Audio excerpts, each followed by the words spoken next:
1995년작 케빈 코스트너 주연의 워터월드입니다. 환경오염과 지구온난화로 극지의 얼음이 모두 녹아 지구 전체가 물에 잠긴 지 수백 년이 지난 후 마리너라고 불리는 주인공 케빈 코스트너가 세 개의 선체를 연결한 형태인 트리마란을 타고 바다 위에서 유랑 생활을 하고 있습니다. 어느 날 담장으로 둘러싸인 인공섬의 마을을 발견하고 필요한 물품을 구하기 위해 들어갑니다. 마을 안에는 작지만 나름 조직과 체계를 갖춘 하나의 사회를 이루고 있었습니다. 마리너는 가지고 있던 흙을 생수와 교환하였는데 흙과 생수 모두 매우 귀한 물건으로 취급되던 때였습니다. 물물 교환을 마친 마리너가 떠나려 할 때 마을의 원로들이 한 소녀를 데려와 소녀가 아이를 가질 수 있게 해달라고 합니다. 작은 마을에서 근친상간을 피하며 종족을 보존하기 위한 고육지책이었습니다. 그러나 마리너가 이를 거절하자 마을 원로들은 돌연변이라는 죄목을 씌워 사람의 몸을 자연으로 되돌리는 재활용형에 처하도록 하였습니다. 절대절명의 순간 때마침 무법자들이 마을을 공격하였고 이런 어수선한 틈을 이용하여 무사히 마을을 빠져나올 수 있었습니다. 마을을 빠져나올 때 도움을 받은 여인과 아이도 함께하였는데 아이의 등에는 전설로 전해 내려오는 드라이랜드의 지도가 새겨져 있습니다. 드라이랜드 지도를 탈취하기 위한 무법자들의 추적은 집요하였고 마침내 아이가 무법자들에게 납치를 당하게 되었습니다. 무법자들은 이 낡은 배를 본부로 사용하고 있었고 무법자의 두목은 이 배의 선장이었던 자의 초상화를 걸어두고 숭배하고 있었습니다. 무법자들은 이제 드라이랜드의 지도를 얻었으니 전설 속의 육지를 찾아갈 수 있다고 기뻐하고 있습니다. 그러나 영화가 이렇게 끝나지는 않겠지요. 역시 주인공 마리너가 아이를 구하기 위해 찾아왔습니다. 마리너는 아이를 풀어주지 않으면 배를 불태워 버리겠다고 위협하였지만 무법자 두목은 그렇게 하면 너도 같이 위험해지니까 하지 못할 것이라고 비웃었습니다. 그의 예상과 달리 마리너는 아무 망설임 없이 불꽃을 기름이 들어있는 탱크 안으로 던져 넣었습니다.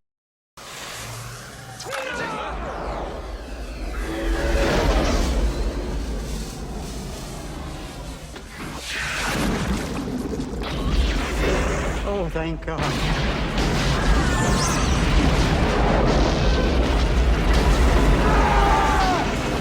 배는 이렇게 폭발하고 주인공은 아이를 구해 기구를 타고 탈출하며 침몰하는 배를 내려다봅니다.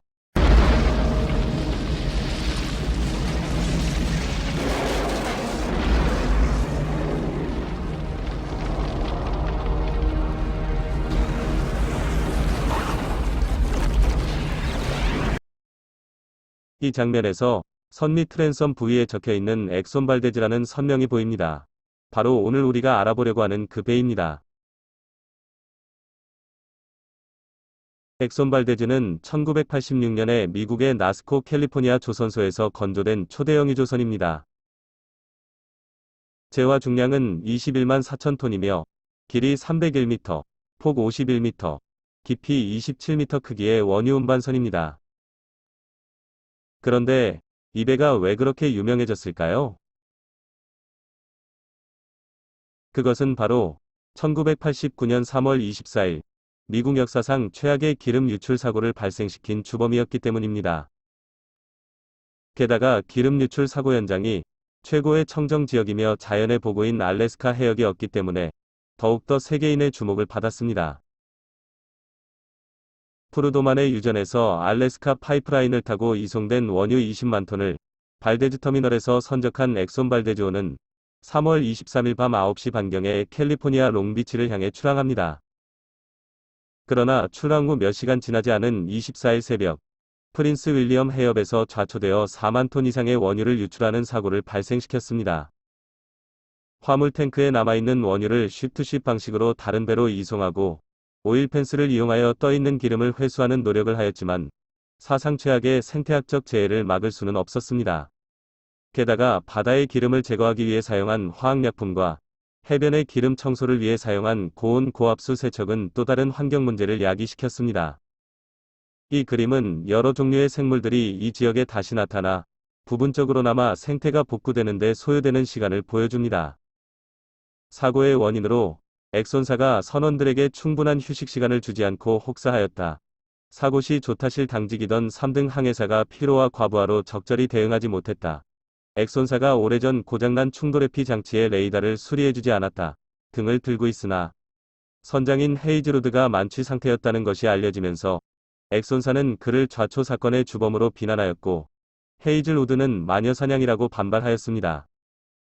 영화에서 무법자 두목이 존경하는 인물로 숭배하던 초상화의 인물이 바로 헤이즐우드 선장입니다.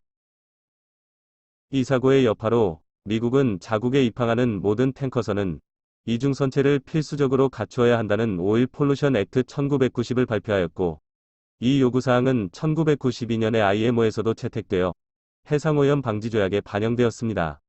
따라서 1993년 7월 6일 이후에 발주되는 재화 중량 5,000톤 이상의 탱커선은 이중선체 구조를 의무적으로 적용하게 되었습니다.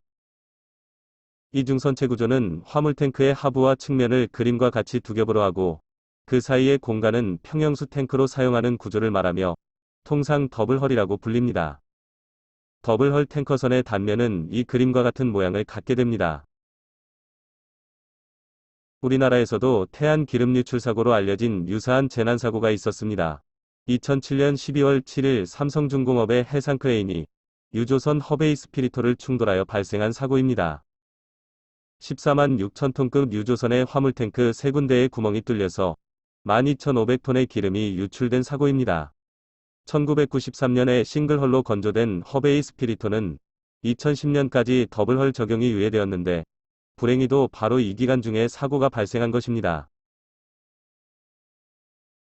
사고 후 샌디에고로 견인된 엑손 발데즈호는 약 3천만 달러를 들여 수리한 후에 재취역하였습니다. 재취역 시 선명을 메디터레니언으로 바꾸었고 그 후에도 몇 번의 추가 선명 변경이 있었습니다. 2008년에 홍콩의 선사에 팔렸는데 기존의 싱글헐 탱커에 대해 2010년까지만 더블헐 적용이 유예되었으므로 2008년에 광탄선으로 개조되어 사용되었습니다. 오리엔탈 나이서티를 마지막 선명으로 가지고 2012년에 인도에서 해체되어 1986년부터 시작한 26년의 생을 마감하였습니다.